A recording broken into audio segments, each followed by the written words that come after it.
السلام عليكم. الأحد موعد مع المجد، ليست مباراة عادية بل نهائي كأس إفريقيا 2025. أسود الأطلس في مواجهة أسود الترنجا، والكأس القاري على المحك. المنتخب المغربي يواجه منتخب الترنجا في نهائي كأس إفريقيا 2025، مباراة ينتظرها الملايين من عشاق كرة الإفريقية.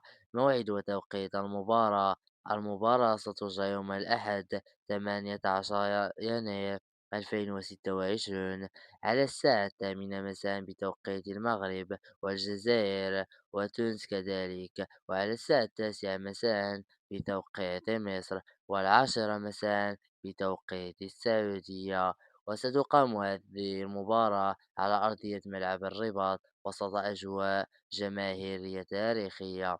والقنوات الناقلة لهذه المباراة، النهائي سيكون منقولا على قنوات بي إن سبورت الناقلة لكأس أفريقيا، وكذلك الرياضية تي إن تي. نهائي لا يقبل القسم على اثنين، حلم التتويج للمغرب وطموح اللقب للسنغال، و90 دقيقة قد تكتب التاريخ. من سيتوج بطلا لإفريقيا، المغرب أم السنغال؟ اكتب توقعك في التعليقات، ولا تنسى دعمنا باللايك والاشتراك في القناة وتفعيل زر الجرس كذلك.